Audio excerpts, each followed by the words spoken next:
پیغمبر صلی الله علیه وسلم فرمایی اطلب العلم من المهد الى اللحد علم طلب کئی دا زانگو څخه تر لحد پوری سپینه ژیره نه غواړي توره ژیره نه غواړي عمر نه غواړي پیغمبر صلی الله علیه وسلم د 40 کالو دی بغار حرا کې قرآن ورباندې نازلېږي په 40 کالو کې ستا پیغمبر زده کوي ته نسې زده کولی بله خبره دا ده چې په هغه ټیم کې صحابه ایمان چې راوړی هغه سپین ږیري هم وه ځوانان هم وه لیکن داسې صحابي نه دی مړ تر اوسه پورې چې هغه به د قرآن حافظ نه و هغه به قرآن نه و زده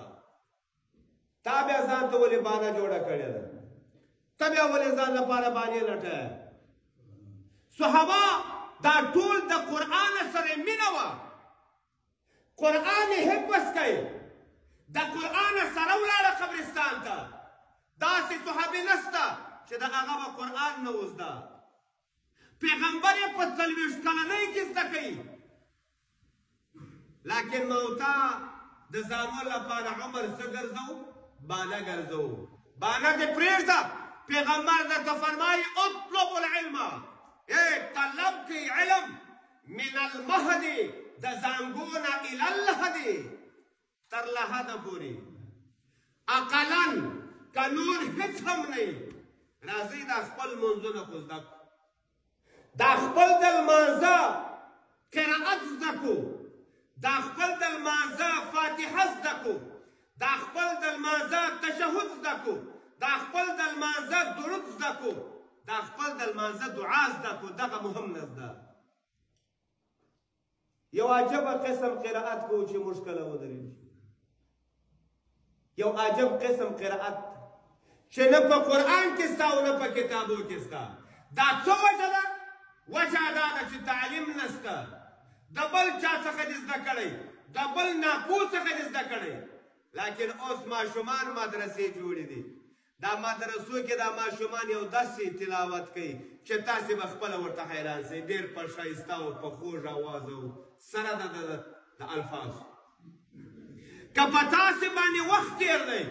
راځئ ورونو د دې بچیانو سره جفا مه کوئ د دې بچیانو سره وفا وکئ د دې بچیانو حق ادا کړئ د دې بچیانو په تاسې باندې دا حق دی چې تاسې به په دوی باندې قرآن زده کوئ الله څه فرمایي وامر اهلک بالصلات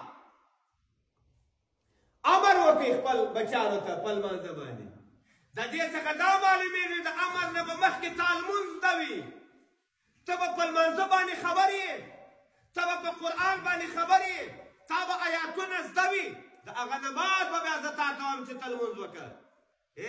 لمونځ خو دې ته نه وایي چې خالي بس 4 رکعته دې ولاړ شه او کښېنه ولاړ شه او کښېنه په لمانځه کې قرأت فرض دی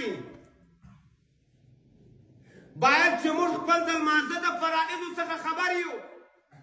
باید د لمانځه د واجباتو څخه خبر یو